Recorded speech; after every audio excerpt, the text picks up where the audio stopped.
ஜனவரி மாதம் 5ஆம் தேதிக்குரிய பரலோக மன்னா. ரோமர் 15ஆம் அதிகாரம் 3ஆம் வசனம்.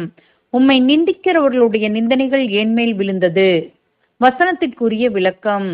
கிறிஸ்து அநேகரின் நிந்தைகளை ஏற்றுக்கொண்டது போல துன்மார்க்கத்தில் ஜீவித்து மனம் திரும்பி தேவனையும் குமாரனையும் அறிந்த பின் கிறிஸ்துவின் நல்ல போர் வீரராகிய நாமும் அவர் நிந்தைகளில் பங்கு பெற வேண்டும்.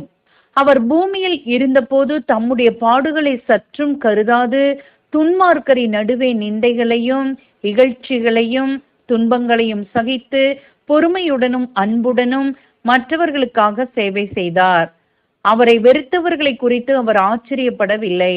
இவ்வுலகத்தார் பகைப்பார்கள் என்பதையும் அறிந்திருந்தார். ஆகையால் அவர் நிந்தைகளையும் அவமானங்களையும் குற்றச்சாட்டுகளையும் எதிர்பார்த்திருந்தார். ஆனால் அவரது அன்பின் உள்ளம் அவற்றை எல்லாம் பொருட்படுத்தாமல் அன்புடனும் இரக்கத்துடனும் மற்றவர்களிடம் அக்கறை காட்டியது. ஆமேன்.